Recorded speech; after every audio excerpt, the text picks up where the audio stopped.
welcome. We will be analyzing the response from the prosecution in the Karen Reed case. If you are keeping up with the Karen Reed case, you will know that the defense team submitted a motion to dismiss on Monday. Today is July 13th, 2024, and it's a Saturday, and the defense submitted a motion to dismiss last Monday pertaining to counts 1 and 3. The defense claiming that 4 jurors have come forward since last Wednesday. 4 jurors have come forward saying that the jury was 12-0 during the time that the judge declared a mistrial. The jury was 12-0 on counts 1 and 3, and that according to juror 4, the jury was under the impression that they had to make a decision on count 2 before they could give the court all of their verdicts, all of their decisions on all the counts. Again, that's according to the most recent filing from the defense. So this is the prosecution's response to the defense, and the prosecution filed this with the court yesterday, July 12th, 2024. So let's read the prosecution's response. And it reads, Commonwealth's opposition to defendant's post-trial motion to dismiss. Now comes the Commonwealth in... Sorry for the ads.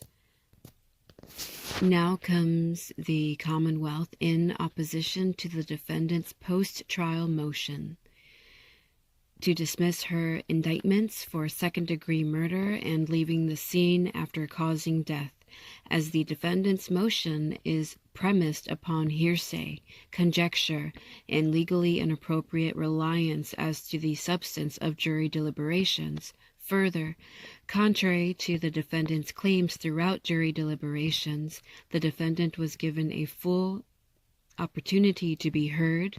The jury's communications to the court explicitly indicated an impasse on all charges, and the court carefully considered alternatives before declaring a mistrial. The defendant's unsubstantiated but sensational post-trial claim that the quote, jury reached a unanimous decision to acquit, end quote, lacks any merit or legal foundation. So you can gather from the first paragraph alone that the prosecution's response to the defense this week is already rather dismissive. The prosecution is already telling the court, disregard what the defense is saying, none of it is true.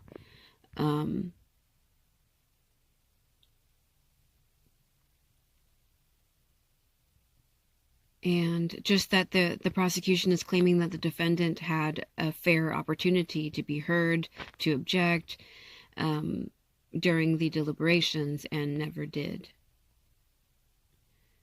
And right here, I don't like this wording. It's misleading from the prosecution. So further, I'm going to read the sentence.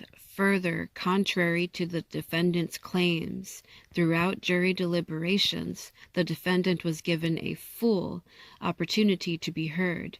The jury's communications to the court explicitly indicated an impasse on all charges. So remember that statement from the prosecution in their very first paragraph in this response.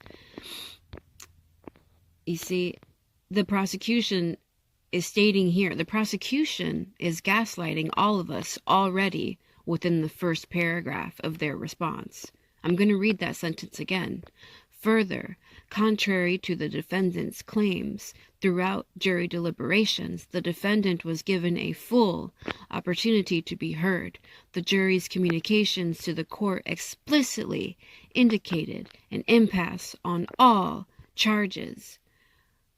That is what the prosecution is saying. On explicitly indicated an impasse on all charges.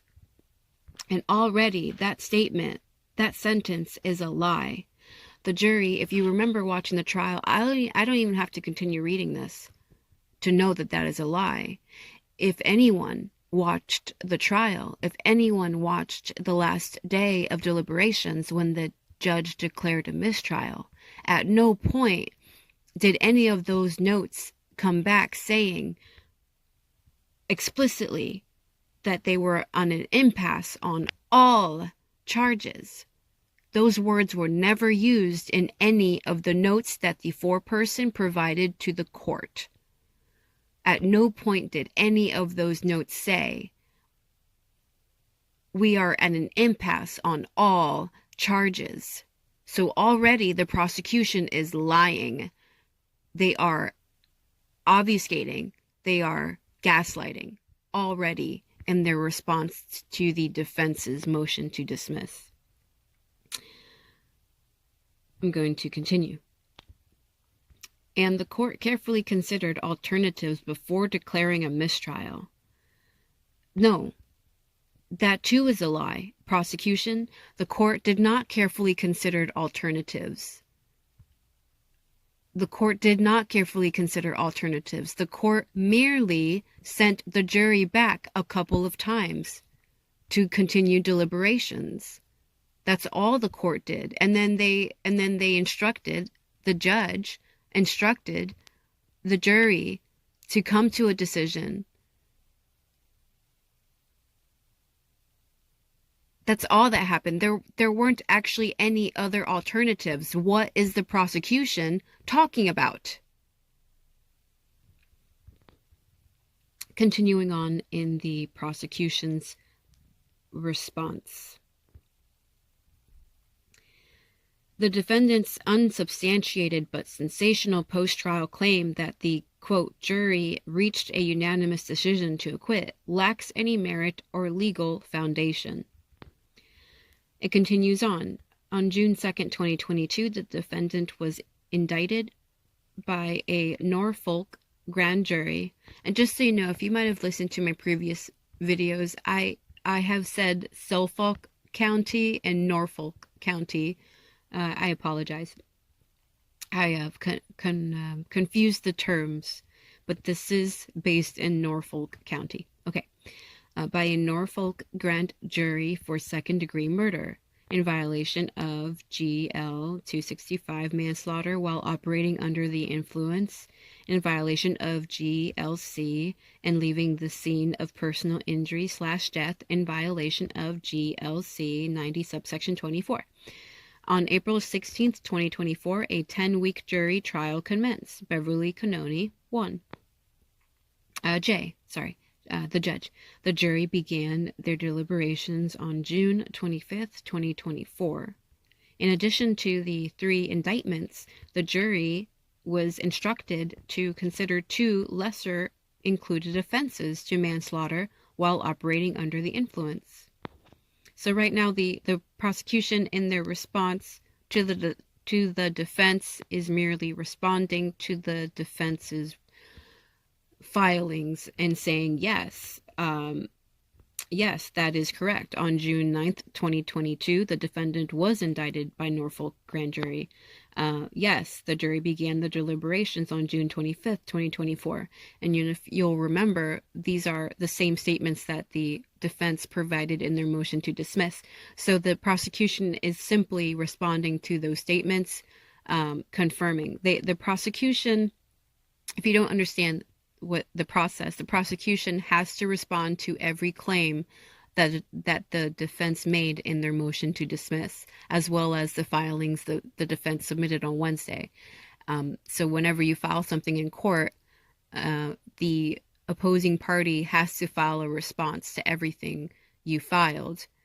So this is what the prosecution is doing. So it might seem like the prosecution is just repeating what the defense stated in their motion to dismiss, but this is not really repeating. What the prosecution is doing is saying, we agree with this. Yes, this happened. No, this did not happen. Yes, we agree that this took place on this date. No, we do not agree that is not what happened. So continuing on in the prosecution's response.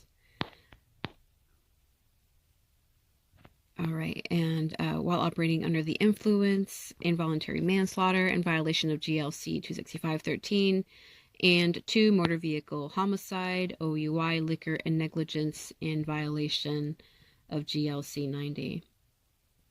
Okay, and it continues. The defendant's motion states that the court's decision to declare a mistrial, quote, was sudden, brief, and unexpected, neither preceded nor accompanied by discussion with counsel, end quote. Yet the defendant's motion and supporting affidavits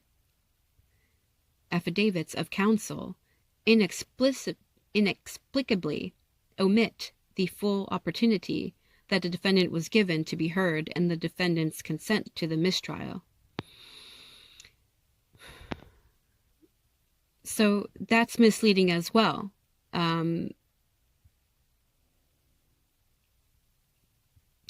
The prosecution is claiming here that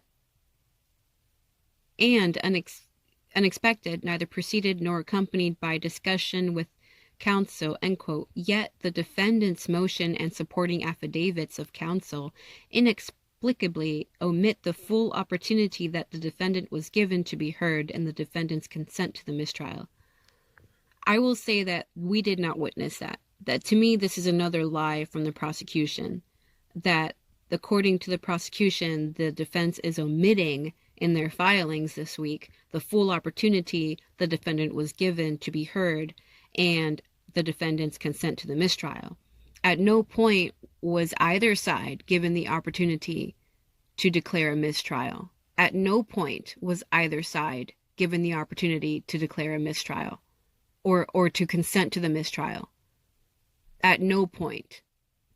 So this is a lie, even from the prosecution who was there and was also not given an opportunity. The prosecution themselves, well, Lally himself was not given an opportunity to object to the mistrial. So how could he possibly be saying that the defense was given an opportunity to consent to the mistrial? Neither side was given an opportunity to consent or object to the mistrial. The judge announced the mistrial and she told the jury to go and everybody got up from the courtroom. There was no opportunity for either side to object. No opportunity was given. So I'm just saying it doesn't mean the defense consented. That does not mean, not objecting does not mean you consent. Those are two different things that the prosecution is conflating in their response to the defense. The response continues. Beginning on Friday, June 28th, 2024, at approximately 12:15 p.m., the jury sent a note stating, quote, "I am writing to inform you on behalf of the jury that despite our exhaustive review of the evidence and our diligent consideration of all disputed evidence, we have been unable to reach a unanimous verdict." So even that first note, that was their first note, June 28th. It doesn't specify a unanimous verdict on which count. There were 3 counts they were supposed to reach verdicts on. So at no point does the first note indicate anything about which count at all. So the first note discredits the prosecution's response already. It continues. At that time, the court requested argument from the Commonwealth and defendant as to whether the jury had engaged in due and thorough deliberations. The Commonwealth responded that the jury had not had sufficient time to deliberate and requested that the jury be instructed to continue their deliberations. On the contrary, Attorney Yannetti argued, quote, "We believe that there has been sufficient time," and advocated for the jury to be declared deadlocked and provided the Tui Rodriguez instruction. Attorney Yannetti stated, quote, "The word exhaustive is the word that I think is operative here.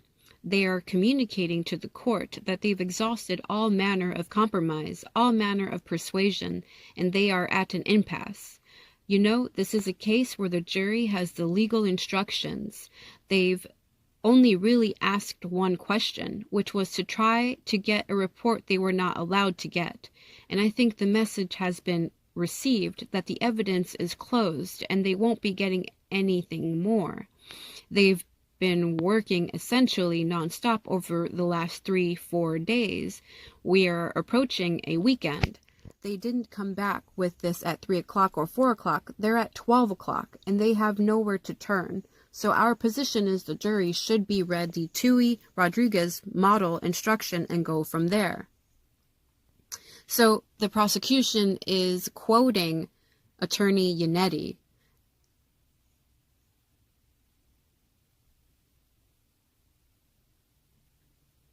And also citing a case, Commonwealth versus Tuohy.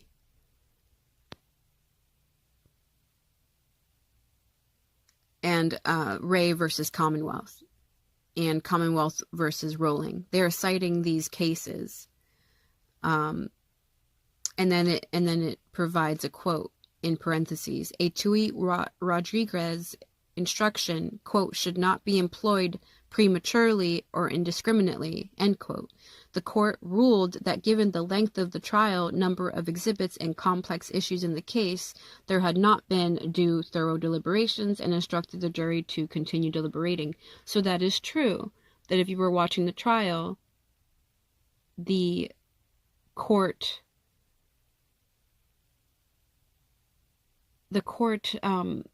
initially the defense said, no, we think the jury had enough time.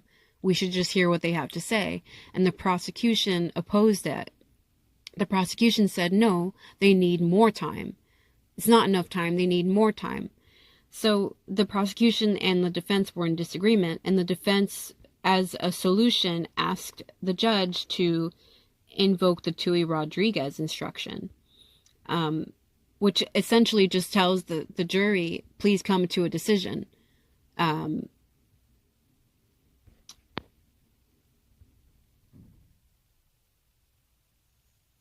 So I feel like this prosecution so far, they are quoting Yannetti and they're saying, see, even Yannetti said that they've had sufficient time. Even Yannetti said that the jury had all this time and they were given plenty of opportunity. Why is Yannetti objecting now to the mistrial when even Yannetti himself said the jury had plenty of time and that they were ready to come to a decision? But that's deflecting. Even if that is what I'm getting, this is the point that I'm gathering from the prosecution, which I believe I'm interpreting correctly, that the prosecution is saying, court, don't listen to the defense. The defense thought the jury was ready, and the defense was fine with the jury making the decision that day. And so now the defense wants to cry about it. Too late, too bad. But that's not actually what's happening. That's to me, it's the prosecution yet again throwing another argument into the equation that confuses and deflects from the actual point, which is exactly what gaslighters do. What the defense is saying, 4 jurors came forward and they said 12-0 on counts 1 and 3. And do you know how the prosecution's responding? The prosecution is not saying, oh, let's go investigate. Let's go and find out the truth. Let's get down to the bottom of it because we don't want an innocent person getting accused of something they didn't do when in fact they were acquitted by 12 jurors, right? The prosecution doesn't have that approach to the defense's motion to dismiss. No, the prosecution's continued MO during this entire case has been deflection. Here's another problem. Here's another angle we can look at it. Oh, is that your problem? Is that your argument? Well, here's another angle we can throw into your argument. That your argument isn't actually what happened. This is what happened. This is a different angle of what we're saying happened. Even though this angle isn't actually based on evidence or facts, prosecution, Lally, Morrissey. You will notice that if you watch this entire trial, and I highly recommend that you do, just go back from day one and listen to the opening statements and follow all the evidence. So much of what the prosecution consistently brought forward was not based on fact, was not based on science, and was not based on any evidence, whereas the defense has consistently relied upon and displayed and executed presentations of this case using evidence, using science, using facts. The prosecution, in my opinion, in this case, is well practiced in misleading people. The prosecution is not out for the truth when it's actually supposed to be out for the truth. The prosecution is clearly, and has been clearly, out to lock up Karen Read and throw away the key so that the Alberts and the McCabe's and Higgins and Proctor never have to answer for their what should have been a charge for the wrongful death of John O'Keefe. Everybody in that house should have been charged for the wrongful death of John O'Keefe. I'm continuing on. On Monday, July 1st, 2024, at approximately 10:49 a.m., the jury sent another note to the court stating, quote, Judge Cannoni, despite our commitment to the duty entrusted in us, we find ourselves deeply divided by fundamental differences in our opinions and state of mind. The divergence in our views are not rooted in a lack of understanding or effort, but deeply held convictions that each of us carry, ultimately leading to a point where consensus is unattainable. We recognize the weight of this admission and the implication it holds. End quote. Following receipt of that note, the court again inquired of the Commonwealth and the defendant as to whether there had been due and thorough deliberations. The Commonwealth argued that although the jury had been deliberating for approximately 22 hours, given the length of the trial and number of witnesses, the jury had yet to engage in thorough deliberations. Attorney Yannetti again sought a Tui Rodriguez instruction stating that the jury has, quote, come back twice, indicating essentially that they're hopelessly deadlocked. They said they've been over all the evidence at this time. They say they have fundamental disagreements about what the evidence means. It's a matter of opinion. It's not a matter of lack of understanding, end quote. The court found that at this point the jury had engaged in due and thorough deliberations, noting that, quote, this has been an extraordinary jury. The court indicated it had never seen a note like this reporting to be at an impasse, end quote.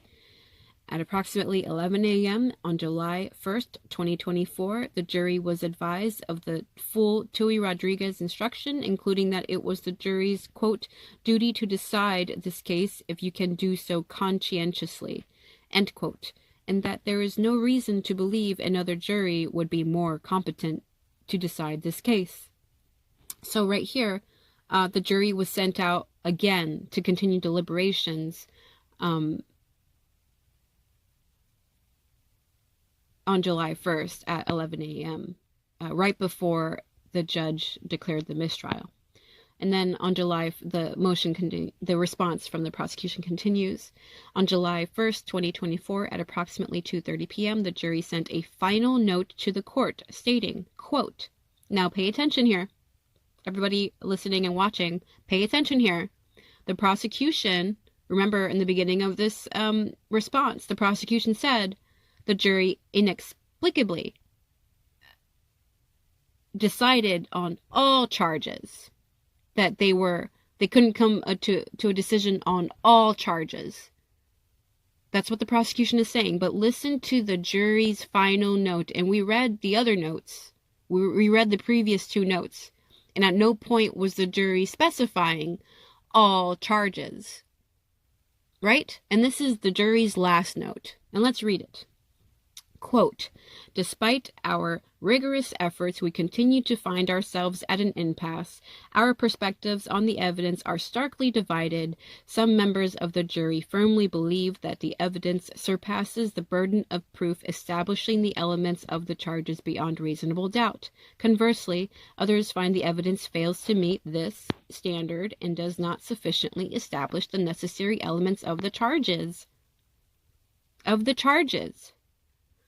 The deep division is not due to a lack of effort or diligence, but rather a sincere adherence to our individual principles and moral convictions. To continue to deliberate would be futile and only serve to force us to compromise these deeply held beliefs." End quote. Following receipt of that note, the court discharged the jury and declared a mistrial. So you will notice that at no point in any of the 3 notes that the jury submitted to the judge, even the note when the jury that the prosecution didn't include, when the jury asked the judge if they could see a piece of evidence and the judge said no, at no point in any of those 4 notes did the jury explicably state anything about any specific count. They didn't specify which charge, which count. They generalized charges. They didn't say all charges, prosecution. The prosecution implanted that word in their argument up here. Up here in the very beginning of the prosecution's response to the defense's motion to dismiss, in the very first paragraph.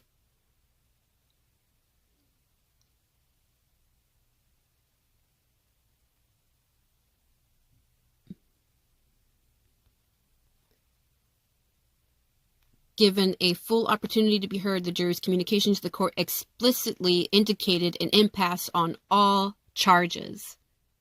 Right here, the very first paragraph of the prosecution's response, Commonwealth's opposition to defendant's post-trial motion to dismiss. Right here in the very first paragraph. The prosecution lies to the court, the prosecution lies to the state, and the prosecution lies to anybody looking this case up and retrieving these filings. The prosecution knows that everyone is watching this trial, and the prosecution, despite knowing that people are watching this trial, people have watched the trial, people absolutely know what happened that day, they absolutely know what the jury wrote in those notes, the prosecution still has the gall to lie and gaslight us. And some people might think the prosecution, they're just using the word all charges. They're not. No, this is deliberate. This is a deliberate obfuscation of what actually happened. It's gaslighting. Reading the sentence for like the 5th time. Further, contrary to the defendant's claims, throughout jury deliberations, the defendant was given a full opportunity to be heard. The jury's communications to the court explicitly indicated an impasse on all charges. And the court carefully considered alternatives before declaring a mistrial. Both of those are lies. That the jury explicitly indicated an impasse on all charges, that is a lie.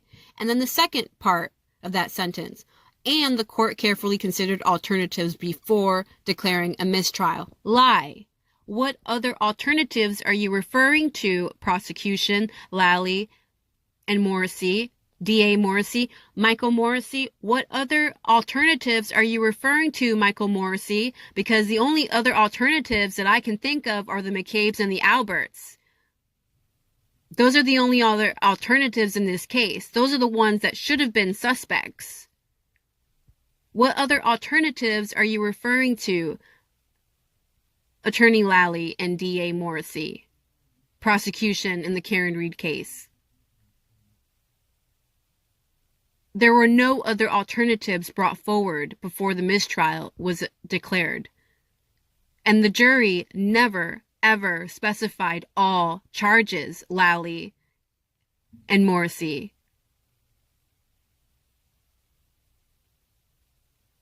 When is the state of Massachusetts going to stop letting the prosecution gaslight us?